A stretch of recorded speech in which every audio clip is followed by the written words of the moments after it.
Hi, nobodies. Um, Today's been a good day. I stayed in all day. I went outside once to get the mail, and that's it. I said, I don't want to go anywhere today. I just really, really didn't want to go anywhere today because it's cold outside. And yesterday, I was I was hurting a little bit from standing and the cold. I mean, I was out in two pairs of socks, three shirts, a coat, a hat, had gloves on. I was drinking cocoa like crazy, trying to stay warm because it's cold in the basement. And, you know, I'm not a craftsman. And I was just there basically to keep somebody company and to help should they need me for something. Um, as far as knowing what to do, no. I don't even pretend to know carpentry. I can look at something and sometimes have a good idea, but so today I was like, I'm gonna rest my back, I'm gonna rest my leg, my knee is like, it just keeps acting up, and I don't know why. Um, Last night I was watching Animal Kingdom on Prime. If you haven't seen it, totally check it out. It is pretty damn good. Um, but I was watching that, and my boyfriend gets a message from my ex, you know, and, starting up some shit. And, boyfriend was like, what did I do to him? And I was like, you've done nothing to him. He's got no reason to come at you like this, and then he said some things about me. And, it's nothing new. So if the boy had an original thought in his head, I might have stayed. But I was looking at that and saying, that's exactly why I'm not there.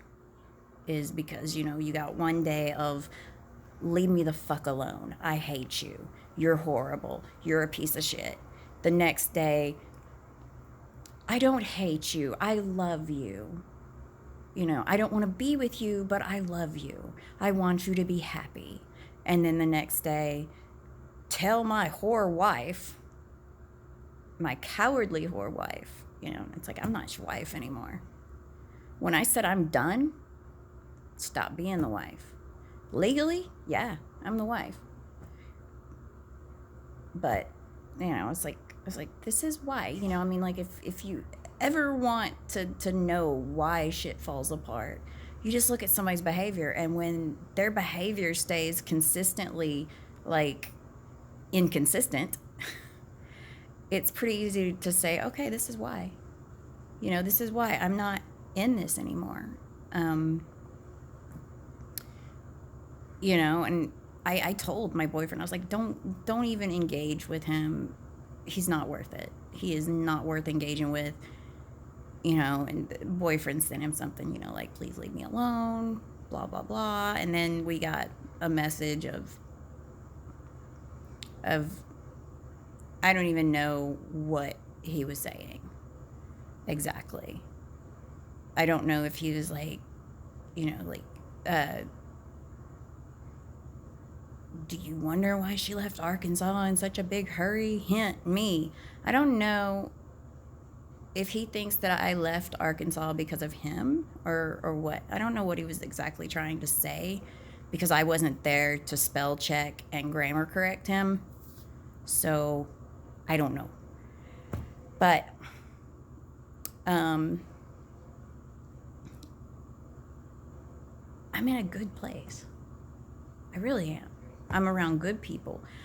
Do I wish my kids were with me? Yes, I do. I miss my kids. I really, really do. Do I miss the black cloud that would fall on me every time he walked in the room, called me? No, I don't. I don't miss that at all. Did I leave Arkansas because of him? No. Leaving Arkansas has been part of my plans since I was 12 or 13 years old. It's always been, I want to get the fuck out of here. When I was young, it was, I want to go to Los Angeles. As I got older and still was young, like late teens, it became, I'm going to the ocean.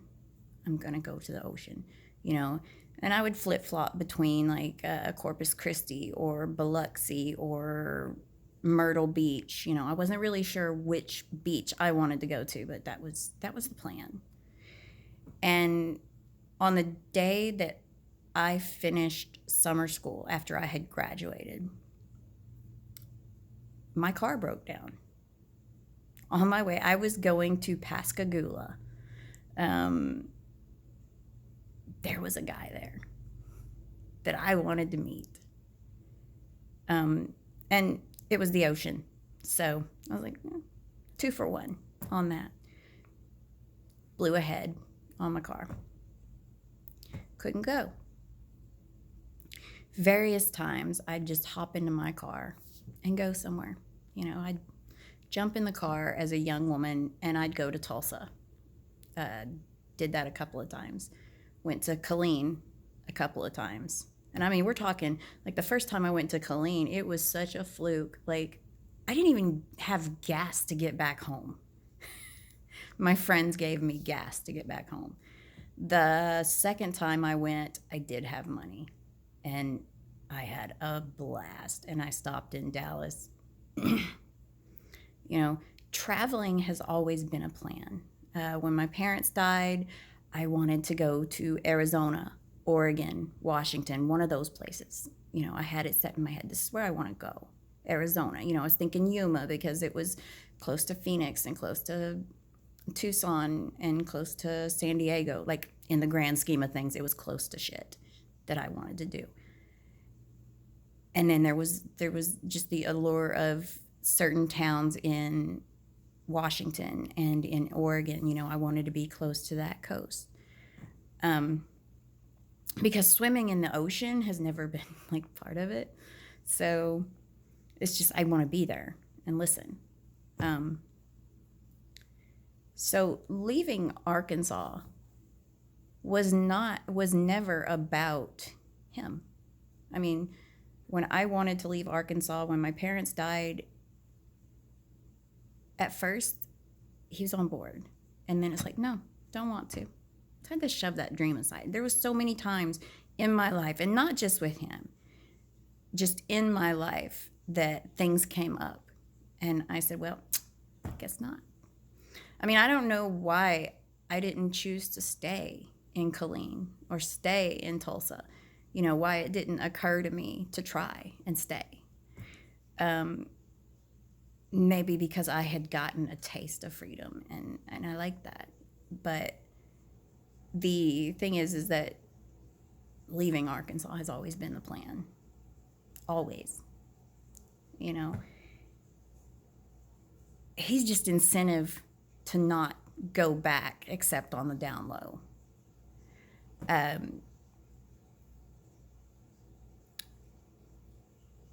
All those times that I didn't leave, I wasn't supposed to, I guess. This time I was supposed to. I mean, my car could have broke down on the way here. Could have broke down in Memphis. Could have broke down right outside of Little Rock. It waited until I got here to break down. Am I happy about it breaking down? No, I'm not. But I think that it broke down for a reason. Like, to say, be strong. Some people would say, shit just breaks down. No. I mean, yes, things do just happen. But I think that there's something coming down the pipe that I have to be here for. And that's why the car broke down. It's repairable, but it's not economical to repair it. So, it's like,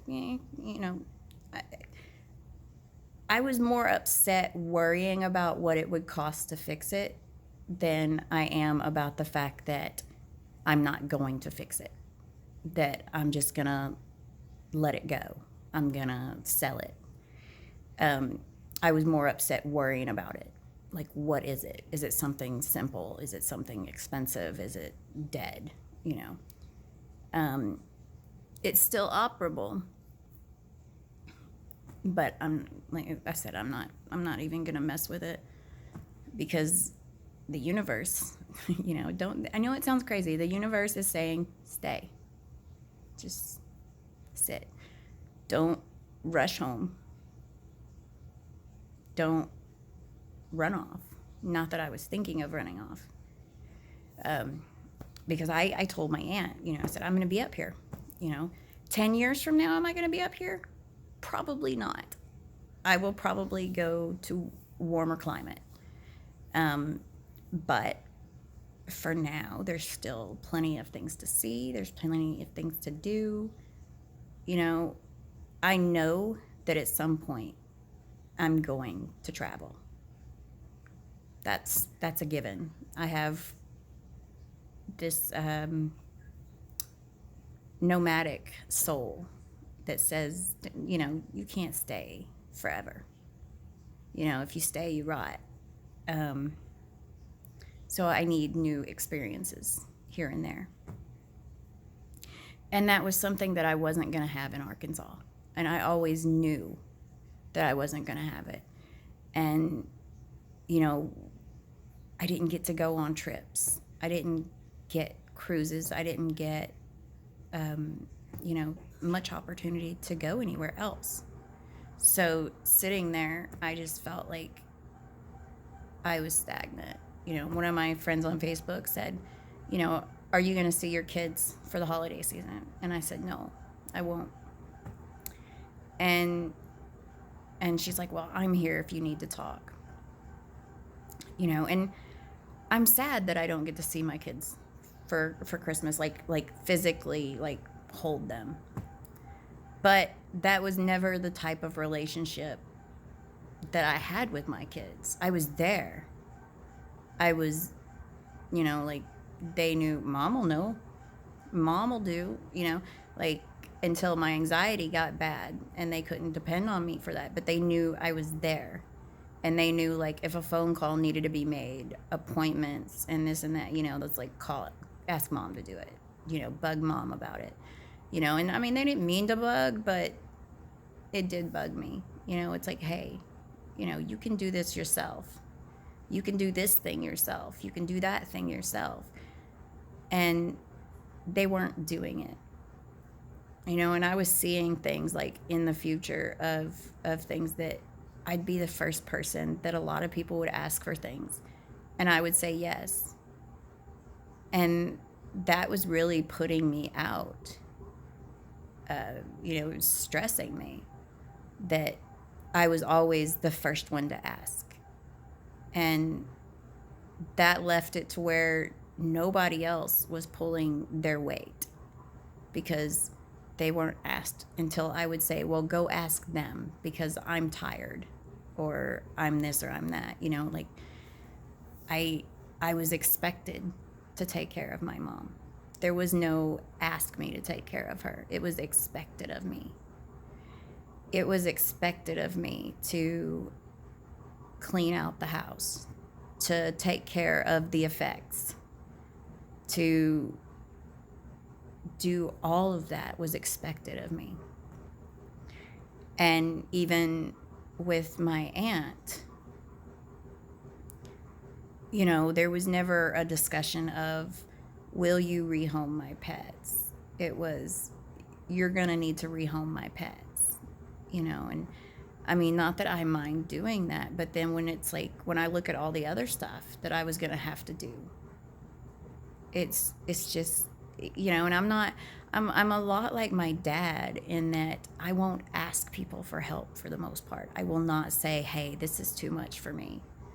You know, I'll go with duty, you know, or, well, they got this going on and that going on. Like, my time is less important than their time. I mean, I will even say that my time is less important than their time.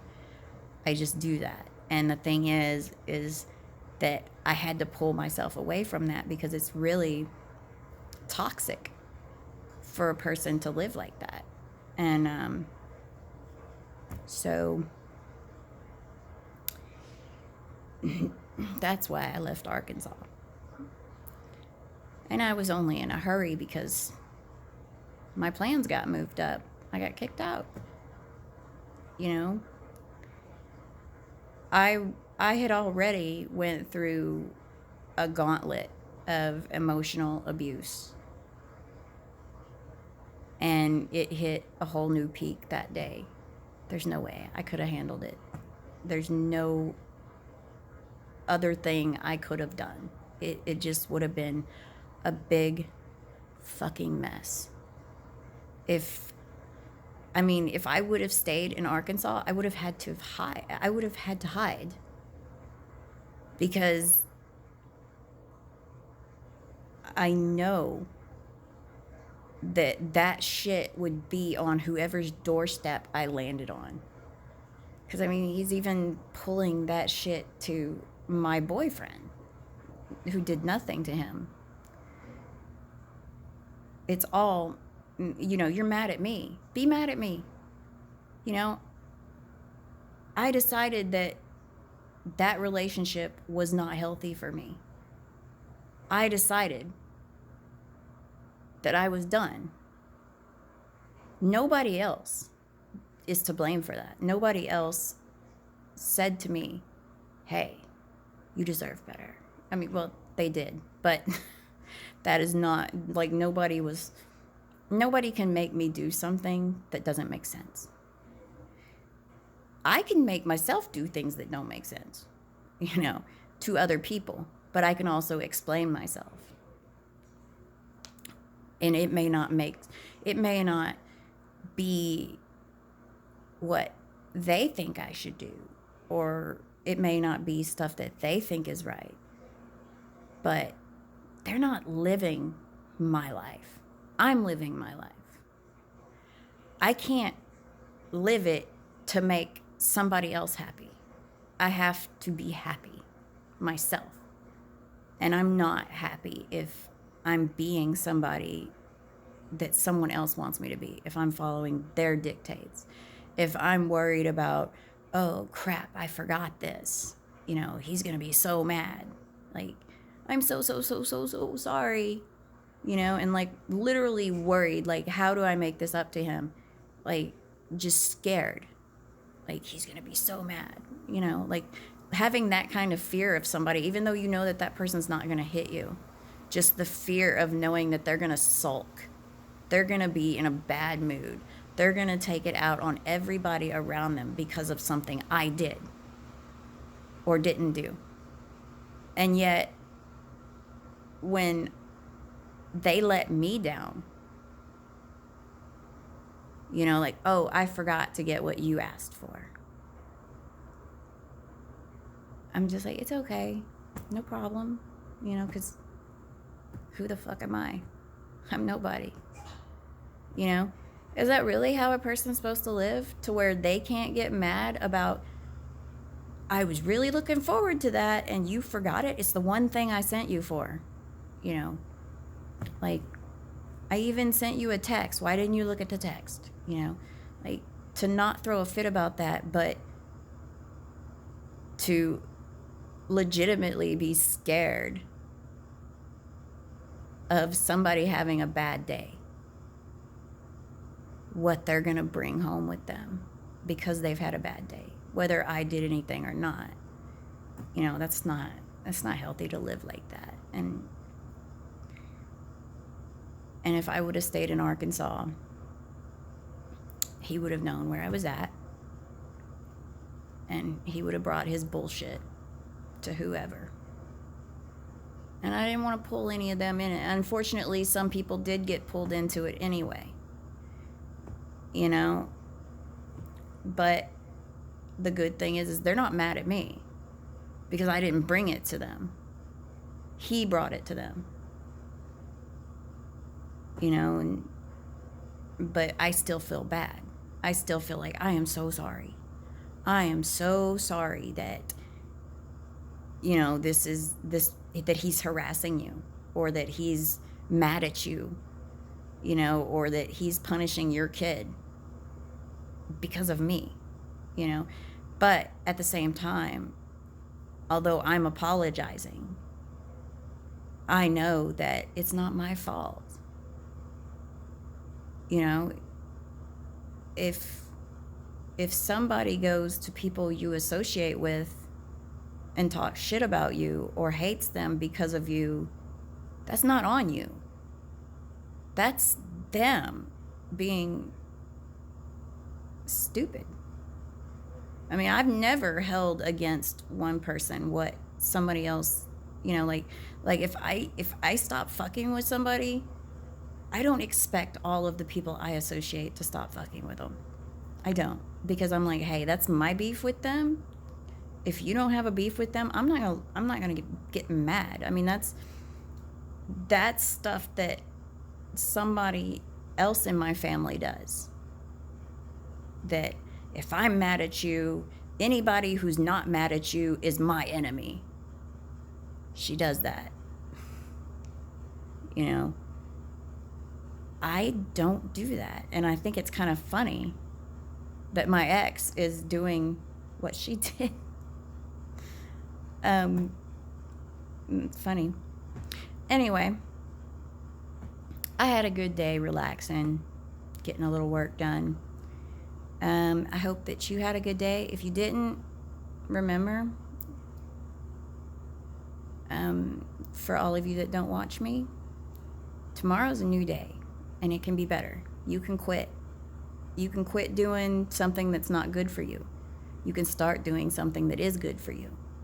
You can wake up and decide, today's going to be better than yesterday, because I'm going to make it so. You know, and when shit happens, you're just going to roll with it and not let it get you down. So with that, I bid you a good night.